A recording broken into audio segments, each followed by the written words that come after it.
Hi, I'm Brandon Brody, co-owner of Annihilator Broadheads. I'm Micah Brown, their owner. Yeah.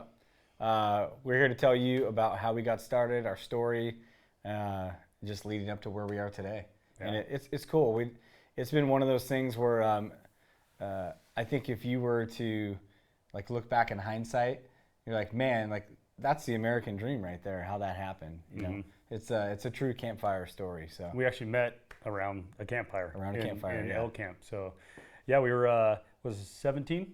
2017. 2017. We were on elk camp through elk hunt at elk camp through a mutual friend, and we were sitting down at the campfire, and the mutual friend that Brandon knew, who had just met a year before Yeah, that, like a year and prior, I had known yeah. for years. I think he injured a bull, and we were sitting there talking about the inefficiencies of stuff that's out on the market and all that, and we started talking about broadheads and what head Yeah. he was using, and not knocking what head he was using. But yeah, that's kind of where the story started, and I just had a design actually on me at the time. And I went in my camper and came back out, and we were sitting around the campfire, and I said, I think I have something that could solve a lot of problems. Yeah. And I think that's where Brandon's wheels started turning.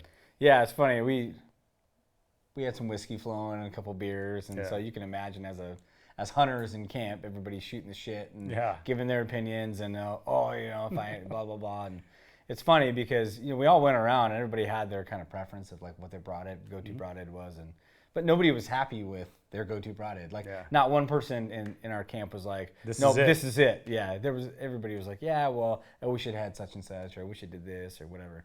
But really, we all kind of hovered on that idea of like, if you could create a wound channel that stayed open and didn't collapse, Yeah. wouldn't that kill an animal faster? What if you could design a broadhead that was like a bullet, like it would just Right. trash them on the way in, and leave a massive hole, Right. not your traditional. Because it was a blood issue. I think someone was Yeah. like, hey, I lost it, or it was kind of fate, and then it petered out. And we're like, Right. well, if you leave a wound channel open, doesn't matter how much is coming out, it's going to continue to come out for the duration of however long that animal decides to stay on its feet. Right, and it was also how long it stayed on its feet. I think Yeah. that animal went 300-400 yards. I can't remember what it was, but longer than ideal, right? Yeah. And that's why they lost that animal, And later they found it 4 days later, 3 days later. I can't remember, but it just sucks because all the meat was ruined, Yeah. And and good for that guy. He tagged the animal, and Yeah. that was his animal. But yeah, so that's it was just kicking around the story, and then he comes out of his camper or tent or whatever he had at the Camper. time with a shit-eating grin on his face and a piece of paper.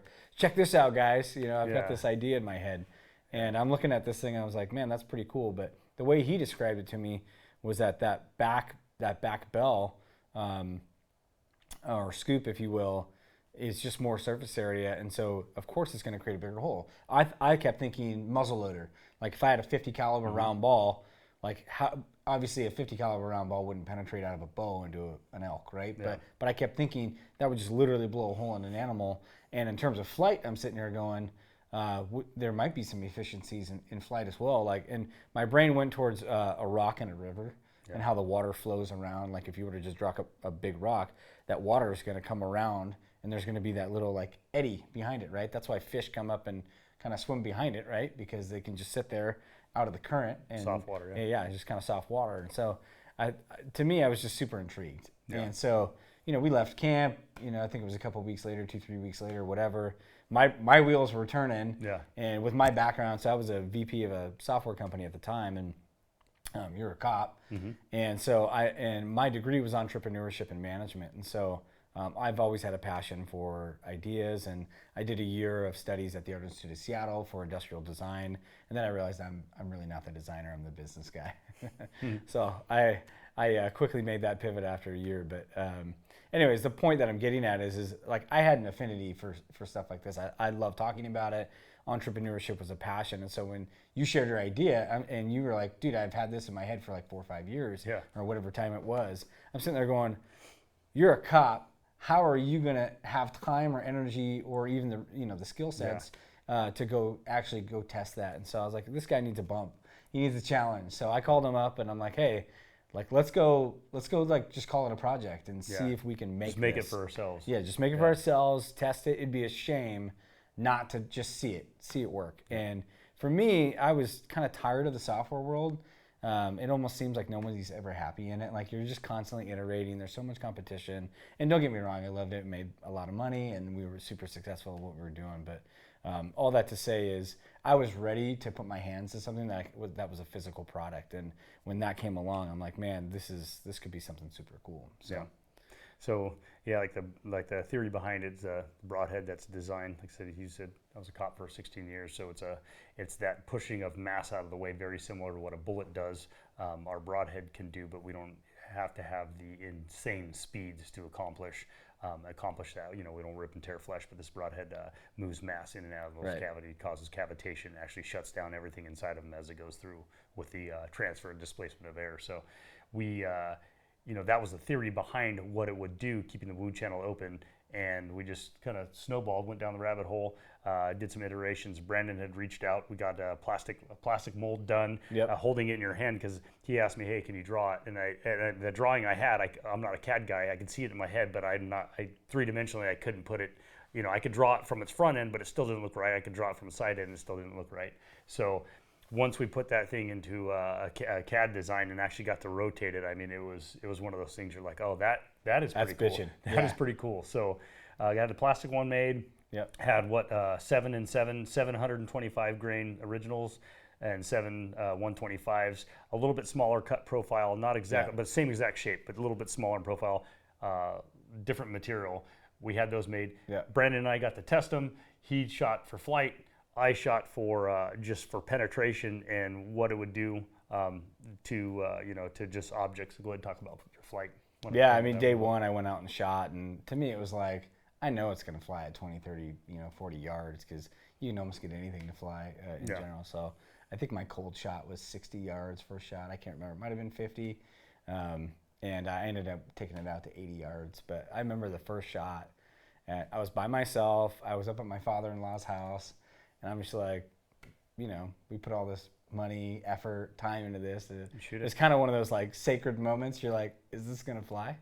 And so shot field points, made sure I was on. And then I ripped that broadhead, and it was like, it was dart. It was doo-doo. I mean, they were, they weren't touching. I mean, but they were right next to each other. I knew elevation was good. I knew that was like within the human error. So then I ended up walking back. I think the longest shot I took that day was either 70 or 80. And same thing. It was like just neck and neck right there. And I just remember I put my bow down. I mean, I didn't take more than 10 shots that day, because I didn't need to take more than 10 shots that day, right?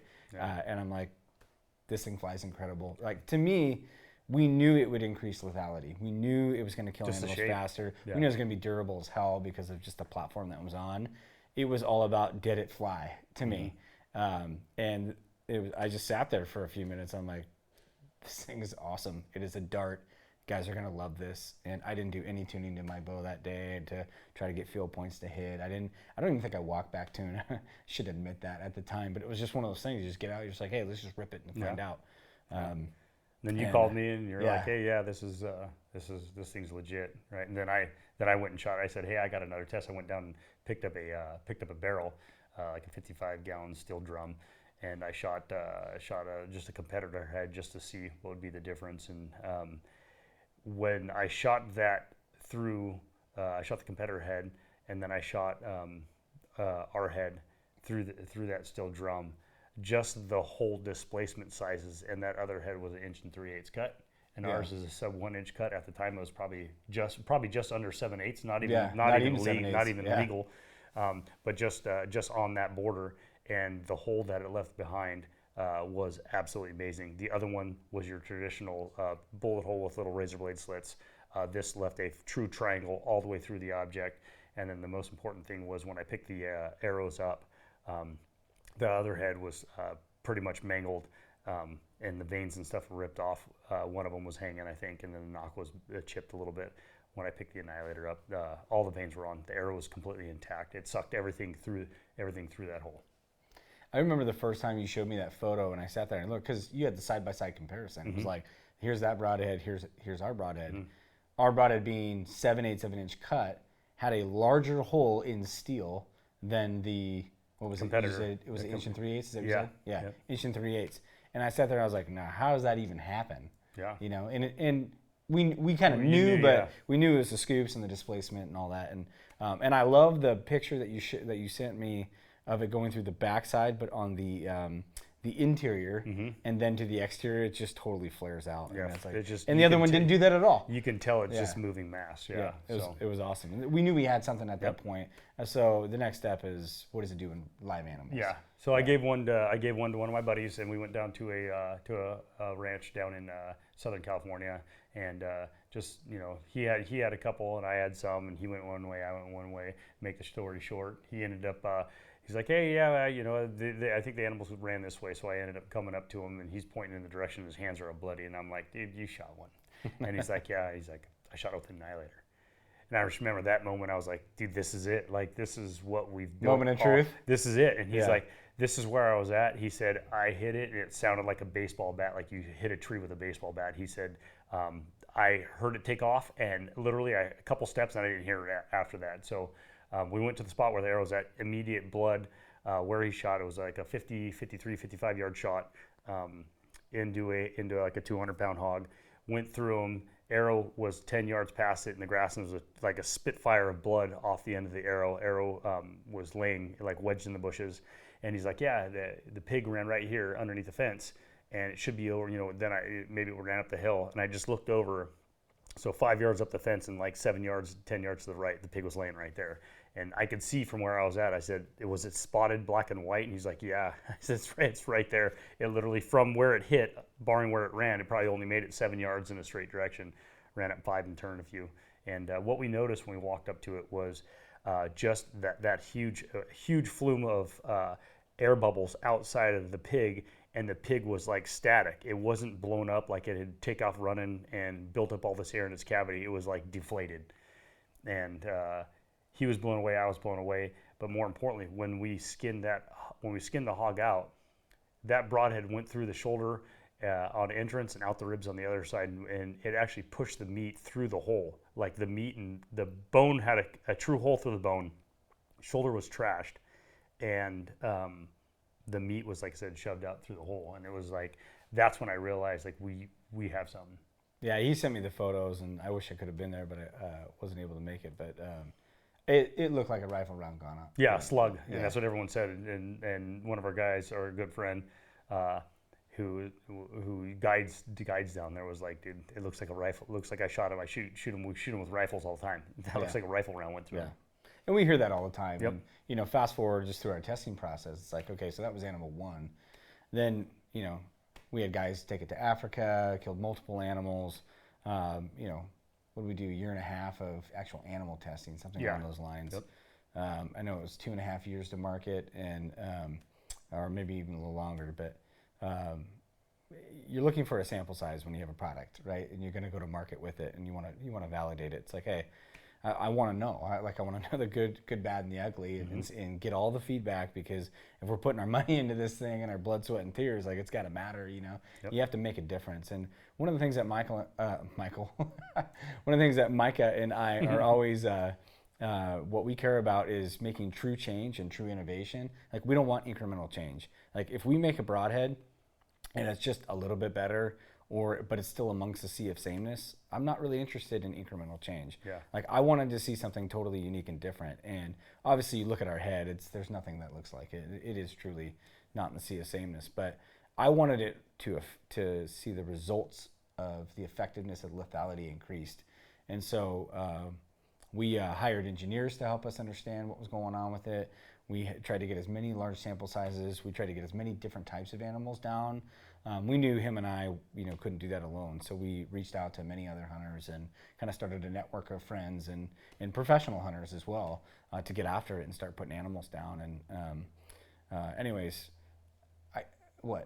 50, 60 animals at least got put down in a pretty quick period of time between hogs, elk, mule deer, axis deer. Gosh, I remember the first South African animals. Yeah. The first axis deer I saw, our buddy Evans shot an axis deer just intentionally right in the shoulder, because he knew it'd blow through. He'd killed hogs and a bunch of animals with him at that point. And we opened that axis deer up, and he was bloodshot all the way back to his ass. And I was just like, oh my God, man. And You literally could see a hole all the way through both shoulders. You just held it up, and it's like there's daylight coming through this animal right now. That's one of the things we learned, though. Just the common theme throughout this is we're a 3-bladed broadhead. We should be technically producing field point with razor blades, often 3-dimensionals. But why does our broadhead put circular holes in everything you shoot? Yeah, on the exit, and on the entrance. For a lot of like for example, my bull a week ago had, with the 125 original, has a 50 cent size hole all the way through it. That's like, awesome. That's what that head does. So yeah. Did that testing. We decided to go to market. We ended up going to market May soft launch at Reading at the 3D shoot. 2019. Reading. Yep. And then went to ATA and right at the end, beginning of 2020, and won best new archery product in the industry. Yeah. So pretty cool. And then years of testing, multiple guys that have shot it since beginning. We had one guy shot these. Harvested 80 animals in the same head. Yeah. We hear it all the time at all the events we go to. Hey, I got 30 animals the same head. That old it's guy. It's almost like a competition now. It's pretty fun. Guys that shoot 30s and 40s, and we tell them about the 80, and they're like, "Man, I thought I had a lot." And we're like, "Dude, that's a lot." I thought I was cool. Yeah. So, but needless to say, that's kind of where we're at now. That's our story. That's our background. One thing to take away from this is Brandon and I are truly passionate about this. He quit a great job. He said I was a cop for 16 years in Sacramento, a sheriff, and I quit that job, probably one of the best pensions left in the nation, to come pursue what we're passionate about. So that's where we're at. And we're hunters first, and that's what we tell guys is we didn't start this company to go make money. I didn't need it. Yeah. He had a great job. I had a great job. We did this because we had the opportunity. And we took that opportunity because we believed in it and we were excited about it. And if you ever meet us, unique. In person, when we go to a show, you see the passion when we talk about it. Everybody says that about us, and that's because it's not fake. It's not, it's just something that's just who we are. And this whole brand is the core of who we are. Everything that you see from our company is the extension of us because we care about creating products that are innovative. We're not interested in incremental change. We're always going to be that kind of aggressive, I want to kill animals faster. I want to be standing over my animal more often than not. And if we can reduce that at all for any hunter over their lifetime by creating a product that's going to give them a more ethical opportunity, why wouldn't we do that? Yep. So, and that was innovative. And 19, we still think that broadhead is innovative if we dropped it today. Yeah. And we're not going to stop. This is just the first stepping stone in where Annihilator is going. Yeah, we're here in 2022, and our future is bright, let me tell you.